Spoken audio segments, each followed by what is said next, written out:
आज आपण गाजराचा हलवा बनवणार आहोत। गाजरच्या हलव्यासाठी लागणारे साहित्य बघूया आपण। हे मी गाजर किसून घेतले अर्धा किलो आणि ते खवा घेतलाय 100 ग्रॅम आणि गुळ घेतलाय। साखरेचं नाही दाखवणार आहे मी, गुळाचं दाखवणार आहे। गुळ तुम्ही तुमच्या आवडीनुसार घ्या। ड्रायफ्रूट्स मध्ये बदाम, मनुके आणि काजू घेतले आणि ही वेलची पूड घेतली आणि हे तूप घेतले थोडंसं आणि दूध घेतले। कढई घेतले, कढईमध्ये मी थोडंसं तूप टाकून घेते जेणेकरून आपल्याला ते हे भाजून घ्यायचे ड्रायफ्रूट्स। तूप गरम झाले, आता आपण बदाम, काजू आणि मनुके भाजून घेऊया।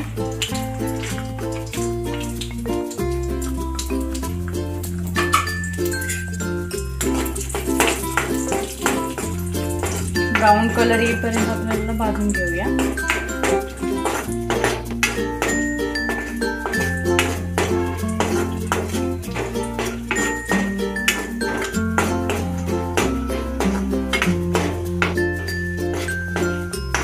बघा आता हे आपलं भाजून झाले आहेत, आपण हे काढून घेऊया प्लेट मध्ये।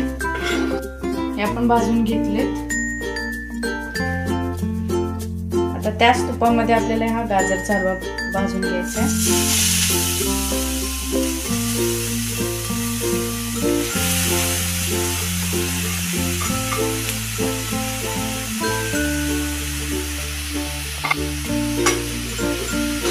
परतून घ्यायचे आपल्याला तुपावरती।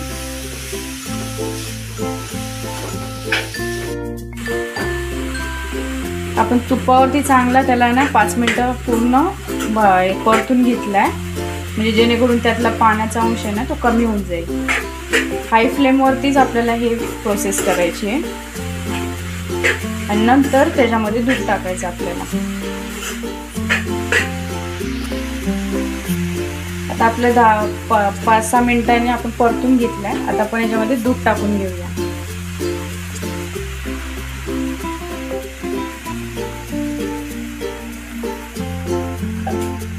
आपल्याला परत त्याला परतून घ्यायचंय आणि 5 ते 10 मिनिटं आपल्याला चांगलं शिजून द्यायचं।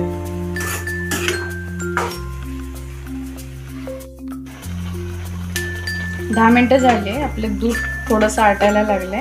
आता या स्टेप मध्ये आपल्याला गूळ टाकून घ्यायचंय। गुळाऐवजी तुम्ही साखर पण वापरू शकता।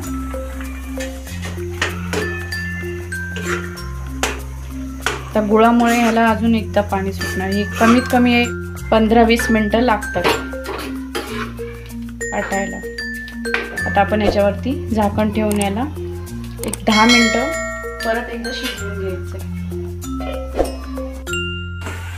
बघू शकता आपलं बघा गाजराचं आहे ना पाणी आटत आलंय। आता याच्यामध्ये आपण खवा टाकून घेऊया। हा खवा घेतलाय मी 100 ग्रॅम, हा टाकून घ्यायचा।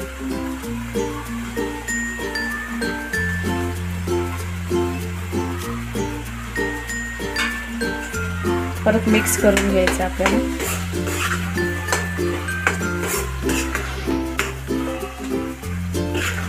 परत आपल्याला 5 मिनिटं हाय फ्लेम वरती शिजवून घ्यायचं।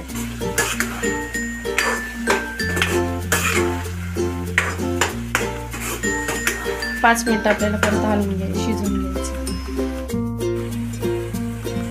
5 मिनिटानंतर बघू शकता आपला हलवा तयार झालाय। आता याच्यामध्ये आपण वेलची टाकून घेऊया। वेलची घेतलेली मी आणि जायफळ पूड एकत्र करून,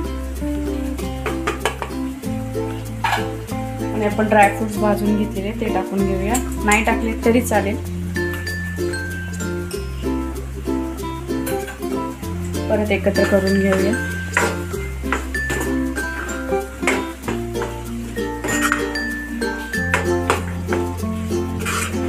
अशा प्रकारे आपला गाजरचा हलवा तयार झालाय, बघू शकता।